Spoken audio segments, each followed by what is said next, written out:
자, 오늘은 과학 철학자 토머스 쿤의 아이디어에서 출발해서 아주 근본적인 질문을 한번 던져보려고 합니다.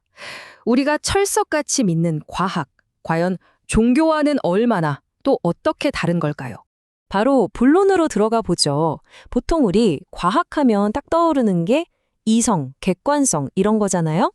근데 만약에요, 이 과학이라는 게 우리가 생각하는 것보다 훨씬 더 종교랑 닮아 있다면 어떨까요? 자, 보통 우리가 과학과 종교를 어떻게 나누는지 한번 볼까요? 과학은 논리와 증거, 그리고 끊임없는 의심을 통해 진보하는 세계. 반면에 종교는 신념과 교리, 그리고 수능을 바탕으로 한 불변의 세계. 이렇게 딱 나누곤 하죠.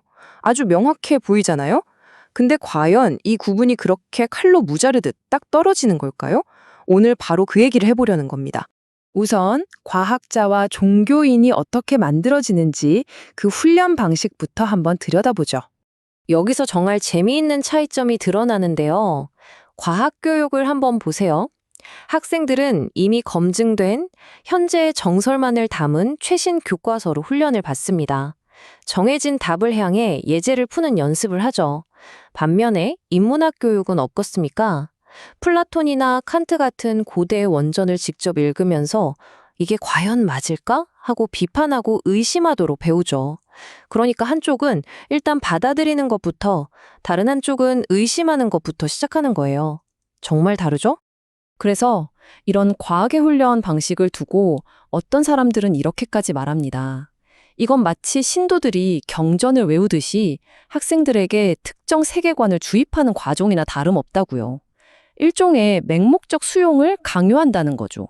하지만 여기에 대한 아주 강력한 반론이 있습니다. 이게 무슨 맹목적인 믿음을 강요하려는 게 아니라는 거죠. 목적은 단 하나, 바로 효율성입니다. 이미 수백 년간 쌓아올린 기초를 또다시 의심하느라 시간을 낭비하지 말고 그걸 발판 삼아서 더 복잡하고 어려운 퍼즐을 풀게 하려는 아주 실용적인 목적이 있다는 겁니다. 그런데 만약에 그 퍼즐이 도저히 풀리지 않는 순간이 오면 어떻게 될까요? 기존의 이론으로는 설명할 수 없는 문제들이 계속해서 나타난다면요. 바로 이 지점에서 과학혁명이라는 아주 흥미로운 개념이 등장합니다. 쿤에 따르면 그 과정이 아주 명확해요. 먼저 기존 이론으로는 도저히 설명이 안 되는 이상의 현상이 나타나고요. 이게 하나둘 쌓이다 보면 기존 이론에 대한 믿음 전체가 흔들리는 위기가 찾아옵니다. 그리고 마침내 기존의 틀을 완전히 깨부수는 새로운 패러다임이 등장하면서 혁명이 일어나는 거죠. 그런데 여기서 쿤이 제시하는 핵심 개념이 바로 이 동일 표준상 비교 불능성이라는 겁니다.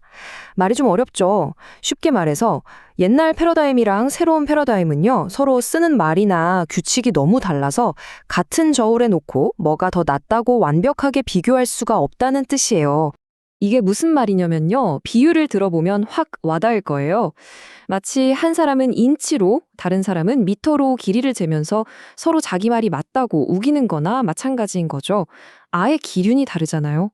아니면 윈도우 PC 쓰는 사람이랑 맥 쓰는 사람이 서로 파일이 안 열린다고 탓하는 것과도 비슷하고요. 애초에 운영체제가 다르니까요. 바로 이 지점 때문에 쿤은 정말 파격적인 주장을 합니다. 새로운 패러다임으로 넘어가는 건 차가운 논리로 완벽하게 설득당하는 과정이라기보다는요, 뭐랄까 그냥 새로운 이론이 더 아름답고 더 그럴듯해 보여서 마음이 확 쏠리는 그런 개종 경험에 가깝다는 거예요. 자, 그럼 이런 생각이 들죠. 만약 패러다임화 전환이 거의 개종에 가까운 거라면 우리가 믿는 과학의 진보라는 건 대체 뭘까요? 과학은 정말 진리를 향해 나아가고 있는 게 맞을까요? 쿤은 여기서 한 발 더 나아가서 과학의 진화를 다윈의 진화론에 비유합니다. 정말 도발적인 생각인데요. 무슨 말이냐면 생물 진화의 어떤 최종 목표나 완벽한 종, 스페시즈라는 게 없잖아요. 과학도 마찬가지라는 겁니다. 정해진 목적지는 없다는 거죠. 그러니까 핵심은 이겁니다. 과학은 저 멀리 있는 어떤 완벽한 진리를 향해서 발전하는 게 아니고요. 그냥 기존의 이론보다 지금 당장의 문제를 더 잘 설명하는 쪽으로, 즉 과거의 불완전함으로부터 계속 멀어지는 과정일 뿐이라는 거죠. 그렇다고 진보가 없다는 뜻은 절대 아니에요. 최종 목적지는 없을지 몰라도 진보는 명백하게 존재합니다. 이 그래프를 한번 보세요. 아리스토텔레스에서 뉴턴, 그리고 아인슈타인으로 오면서 세상을 설명하고 예측하는, 즉 문제를 해결하는 능력은 비교도 안 되게 강력해졌잖아요. 이게 바로 과학의 진보인 거죠. 좀 더 쉬운 예를 들어볼까요? 우리가 쓰는 스마트폰이 통신 기술의 최종판, 궁극의 진리는 아닐 수 있겠죠. 미래에는 또 다른 게 나올 테니까요. 하지만 19세기에 쓰던 전신기보다 월등히 뛰어나다는 건 누가 봐도 명백한 객관적인 진보잖아요. 과학의 진보도 바로 이런 거라는 겁니다. 자, 그럼 이쯤에서 한번 정리를 해볼까요? 지금까지 나온 상반된 두 가지 관점을 하나로 모아보겠습니다. 결국 우리는 과학을 보는 두 가지 시선 사이에 서게 되는 셈입니다. 한쪽에서는 과학을 순수한 논리와 객관성으로 무장하고 진리를 향해 나아가는 진리의 탑으로 보고요. 다른 한쪽에서는 인간의 심리, 사회적 합의 같은 것들이 녹아있는 아주 정교하고 고도화된 신념 체계로 보는 거죠. 쿤의 이야기가 우리에게 궁극적으로 말해주는 건 뭘까요?